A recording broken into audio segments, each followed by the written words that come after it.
time I was in. You should check that website out, dude. All right. All the space agencies are getting caught faking absolutely everything. I mean, I've done some looking. I'm not sure I totally believe it. Well, you know what? We have the technology, huh? Yeah. That's the thing. Like, if you can go to National Geographic and they'll tell you that the Bolivian salt plains at 180 square miles is completely flat. Sure.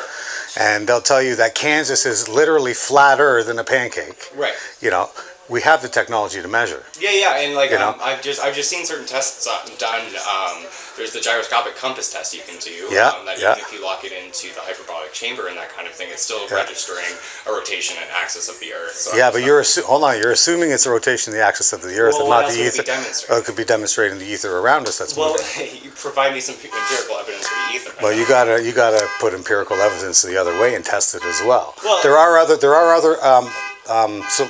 answers to the questions. Totally. Oh, you yeah, know, so if there's more than one answer, Yeah. to say that one is definite and the other is not is a little bit ludicrous, I mean, right? science admits the correction hypothesis, which is always up for revision, so long as you can provide solid empirical evidence. Usually in science, if we're off by a factor of 2 or a factor of 10, we call that horrible. We say something's wrong with the theory. We're off by a factor of 10. However, in cosmology, we're off by a factor of 10 to the 120. That is 1 with 120 zeros after it. This is the largest mismatch between theory and experiment in the history of science. Which I'm totally fine with. Yeah. Just with a lot of the stuff I've seen, my only issue with it is that a lot of people, I don't mean to like point. I'm here to talk about it. But I just find a lot of people start with a premise and then that they want to prove instead of testing empirical evidence and coming up with a conclusion. This is the thing. You're starting empirical evidence. You're starting with the premise that the Earth is flat and then trying to prove that. Well, no. See, this is how people usually, if you try to actually find proof of the spinning ball, that's where the problem comes in. There is no empirical proof But what of about, it. like I said, the gyroscopic telescope? What about it? The ether's moving as well. That stuff can be measured just as easily. But, You can say it's one or you can say it's the other, but it's all based on belief, I guess. So Yeah, I guess exactly. hypothetically you're right. No, that's but all then I'm again, saying, right? the gyroscope doesn't prove the shape of the Earth. But No. So, but if you take a laser and they don't teach us how big the Earth is in school for Right. one, and the reason they don't is because if you apply the formula and you measure for it, the curvature doesn't exist. But I've seen the test see? done with the laser. It doesn't work. The lasers don't line up. No, you're not lining up lasers. You're being able to optically see it from one position to the other, where there should be a blockage in between. Right. Over those distances, and there's no blockage. And you there can is see. a blockage, though. From No, the tests but- I've seen, there's a blockage. Well, then you're seeing the wrong test. You're probably seeing the stuff that is out there specifically designed to try to debunk the flat Earth. Sure. And it's out there. Yep. First thing you Google, you get is the Flat Earth Society, which is a load of shit. It's paid opposition. Yeah, of course. So why is there paid opposition? Exactly. See what I'm Oh, saying? I appreciate the conversation, my friend. Yeah. You know what? Absolutely. All good, man. Nice All to meet good. you. First, thank you so much. If you don't mind, That's no you're on problem. my YouTube channel, buddy. for it, man. Awesome. Hey guys, if he's not sure yet, check for yourself. Check that website out, man. It'll blow your mind. Have a nice day, guys.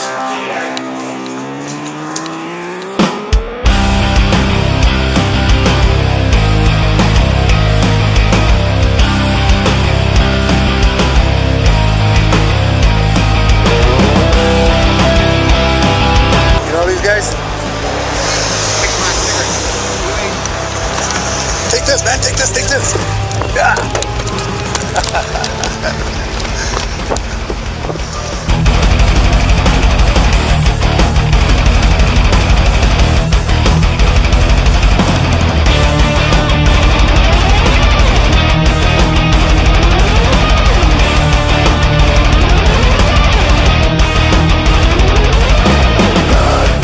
I'll throw it out. I'll take it. If you're gonna just throw it in the garbage, I'll give it to someone who gives a shit. Nobody gives a shit. You'd be surprised, bud. Headrush. Headrush. Headrush. Headrush. Headrush.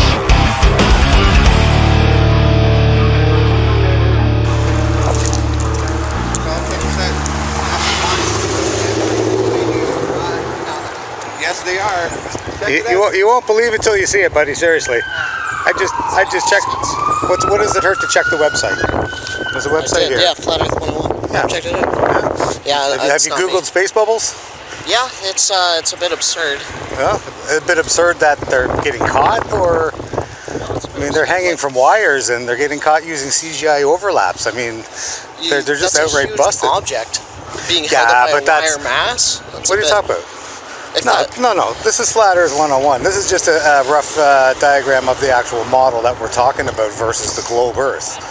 This is the dome you're looking at, and just a representation of the sun. This is nothing to scale. This is just a logo.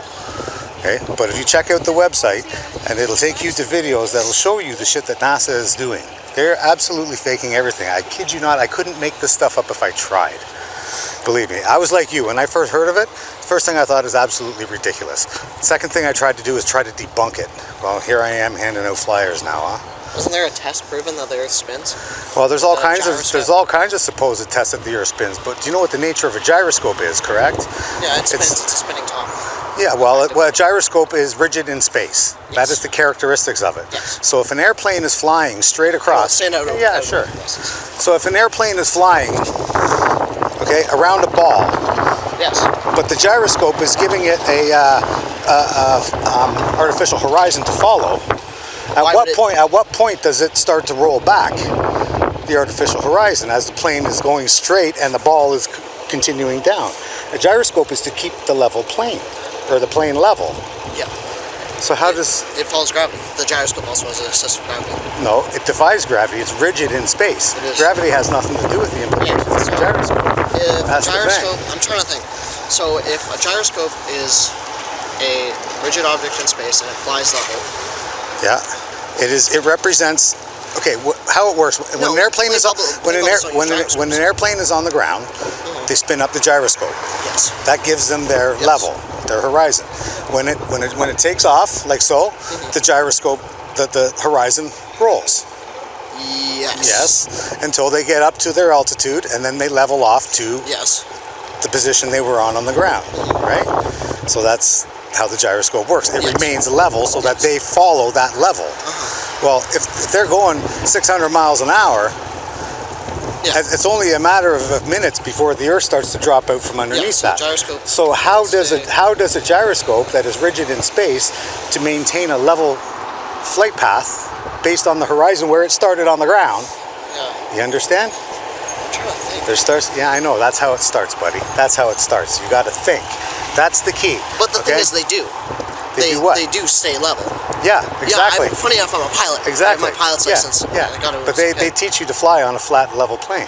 They don't teach you to fly over a curve. They don't teach you to fly with a ball rotating underneath you. Okay. When they teach you in school, I checked the teacher's guide myself to make sure I wasn't misunderstanding. Okay. They taught me specifically, and I have the teacher's guide to prove it. Okay. That if the Earth rotates. Okay. And anything that is detached from the surface, the Earth rotates under. Okay. That is what they teach you, and they say objects appear to veer towards the rotation, into the rotation. Right. As you're on the ball rotating away, the object in the sky appears to curve as you're. You understand? That's what they teach us. So if that's the case, how come a hovering helicopter doesn't just wait for its destination to come to it? Do you see the hypocrisy?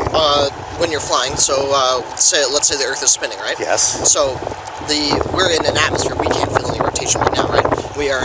Yeah.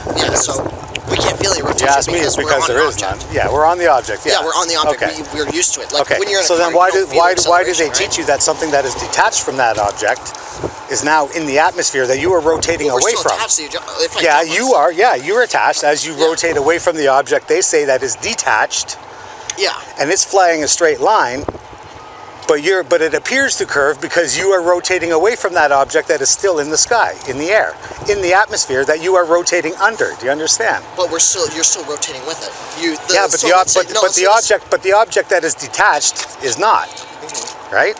Well, no, it is. That's not what they're teaching us, though. But that's not what they teach us. They teach us specifically, okay, when we're very young, we can't question it, or too young for critical thought. They teach us specifically that as the Earth rotates, and you're on that Earth, okay, objects that are detached from the surface and flying in a straight line appear to curve. I guess kind of. That is exactly what they tell you. exactly word for word.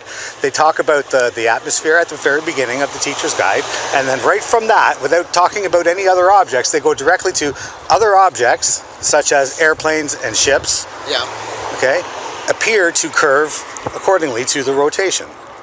Okay. But how would you explain, like, with flat Earth, how would you explain, like, flying a triangle? What about flying a triangle? Like, you can, if you get in a plane, circumnavigation. That Well, would be how does a compass work? How does a compass? No, I mean, how does a compass work? I'll explain. Right, Yeah. and that's also based on Polaris, the North Star, which before magnetic compasses were ever used, they navigated by the North Star, Polaris. Yeah, that's always there. All the constellations are always in the same positions every year at the same time every year, right? But the heliocentric model tells us that we are. We're rotating on an axis, a tilted axis, 23.4. Sorry, Yeah, that's right. 23.4 degrees. What's 23.4 away from 90? Yeah, 66.6. Keep that number in mind. It comes up a lot in the heliocentric model. It really does. So you got the Earth tilted, spinning at 1,037 miles an hour at the equator. Okay, going 66,600 miles an hour. There's a number again around the sun. That's our orbit speed around the sun, okay? While the sun is shooting through the Milky Way at some 500,000 miles an hour, and while the whole thing is moving towards around the galactic center at some, 500 million, whatever it is, I don't even know anymore, it's just ridiculous. So with all that motion, okay, now you got to picture a sun shooting. Okay, our solar system is more or less a plane, yeah? So it's vortexing, all the planets are vortexing around that sun as it's shooting through. One, where's the trail on the sun, when the comets always have them? Two, comets cruise trails are... Two, with all that motion going on, how is it that we even have a pole star that's always in the same position? And how is it that all of the constellations always remain exactly the same relative to each other? There should be parallax all over the place, don't you think?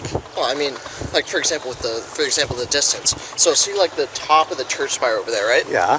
So if I move to the other side of the street, I'm pretty much looking in the exact same direction. Yeah, pretty much, but you're not. Yeah, it's a slight difference. Yeah, of right? course. Yeah. But the farther I go, the farther. Yeah, I understand how that works. I understand Yeah. But if you have one star that's 2 light years away, well, I think the closest one's like 400 or something, but if you have a star that's this far and a star that's this far and a couple in between, and everything is doing this and then shooting off on a parabolic curve, there has to be parallax, especially over millennia. Yeah, you would think. Eventually. Yeah, but we can still navigate by the pole star, and all the constellations year after year after year come back to exactly the same place. How is that even possible if everything is constantly in motion? How is it possible to have everything the same all the time, measurably, accurately, precisely in the same positions from each other? Well, chance. I mean, it could be chance. Here we are. It could be. It could be chance. Evolution. Okay. First of all, you have to prove the Big Bang, which is totally ridiculous if you ask me. Chances of that are zero. It's just when you start researching into the heliocentric model and you start working with the numbers and all the stuff that they claim, and you start putting it to the test, it falls apart. First and foremost, if it's a ball the size they say it is, which they don't teach us in school, okay, they don't teach us the ball is 24,901 miles in circumference. They don't teach us that the formula for expected curvature drop on a ball of that size is 8 inches times the mile squared. They don't teach us that because if you go out in high school and you actually put it to the test, it fails. Yeah. So why does it fail? Why does it fail over hundreds of miles? Okay, we can shoot lasers, we can get accurate readings at about 50, 60 miles with a laser, and then it starts to get a little bit iffy because of the beam divergence. But even over that distance, there should be hundreds of feet of curvature, and it's not there. That beam should not be able, you should not be able to see the center of a laser beam at this high off of the shore from that distance. You should not be able to record that, but it's being recorded regularly. Okay, there's guys sending microwave signals over, actually one from Netherlands to the UK, over 150 miles of open water where there should be so much curvature it's ridiculous. Okay, and microwaves that are direct line of sight connections. That's so high at a meter off the water. These connections are not possible if there's 1,000 feet of missing curvature. Actually, over 150 miles, I believe it works out to about 3 or 4 kilometers worth of missing curvature. That should be blocking those transmission signals. Yeah. You see what I'm saying? Yeah. We have the technology to measure for the curvature that we are told is there. It's not there. Well, You can make it. Also, so with the sun thing, the reason the sun doesn't have a trail is so comets have a trail because they are usually They're made a gas or rock or they're made of ice rock or and they usually whatever. have dust, Yeah. and when it gets close But the to sun's also made of gas as well. No, So. it's actually made of has a iron core. Oh, Not iron core. It has a. well, that's news to me then. It's not iron. What is it? That's news So to me. If you look at the sun, look, I don't know about you, buddy, but I can look at that sun, yeah. and once you focus for a moment past the glare, you see a perfect disc. Yeah, it's a fusion ball. A perfect. You say it's a fusion. You think it's a fusion ball. Well, looks like a disc to me. Yeah, well, You know, and I can focus right in on well, it. you look at the bottom of my cup. Yeah. It's a disc, but it Yeah. doesn't mean it's Yeah, exactly. a disc. Yeah, It's, same thing goes with the moon. If you look at the moon, kind of looks spherical, but it could just as easily be concave, and it could just as easily be flat. And here's something else to think about, and you can test this shit yourself. The science is there for it. If you have a ball, a sphere, or any curved surface, okay, and you shine one light source off of that curved surface, you get a hot spot. You get a specular, focal point, a specular highlight it's called. Okay. If the moon on a full moon is actually reflecting sunlight like they tell us it is, there should be a specular highlight on the moon. Yeah. Yeah, but isn't the specular highlight only on convex or concave surfaces? No. On convex, concave. Well, I guess on concave kind of, but I think you also get a ring as well with a specular highlight in the middle, and that'll switch, compared to your angle and so on. Yes. But same thing with the sphere. Yeah. Okay. If you get a hot spot. Yeah. And then depending on where you're looking at it from, it might appear to move a little bit, but that's just your perspective on. But there's still that specular highlight, and all the light from there dissipates evenly to the edges. So how come the moon is lit completely from edge to edge, evenly? It's not. Yeah, it is. Well, aside from the craters that you see in the shadows on the moon itself. Yeah. But it is an evenly lit surface. There's no specular highlight on it, and there should be. It's just things to think about. And another point to make about the moon is that the moon light itself is cold. And this you can measure yourself, okay? When the sun's shining and you're in the shade, it's cooler, yeah? So if the sun is reflecting off of the moon, okay, the shade created from the moonlight should also be cooler than the lit portion, yeah? The moonlight should be warmer than the shade that it creates, just like the sun, only on a lesser scale, yeah? Yes. Okay, so when you measure moonlight, okay, if you take an object or two objects that are the same, make sure that they're the same temperature, okay? And you divide and you shadow one of them. You put the shade on one of them, okay? And give it a little bit of time. Yeah. The shaded part will warm up. Well, or let me rephrase that. The lit portion is always colder. Yes. By a measurable amount, by several degrees, a measurable amount. So, how does that work? And there's people who have also magnified it, just like the sun. You magnify the sun, and you can focal point, and you can burn shit. You can freeze. You can make ice. It's been done. It's been done by magnifying the moonlight. It gets colder. That doesn't make any sense. Yeah, exactly. No, I mean, exactly. It doesn't make any sense. There's no way that's not possible. They wouldn't cool it off. Go test it. Test it for yourself, or check the videos that will show you the test. Will you guys be here when I come back and test it? I don't actually live in town. One more time. I don't think I've ever seen an airplane curve. Oh, I love you, buddy. I've made video upon video about that exact topic, okay? The Coriolis effect is just...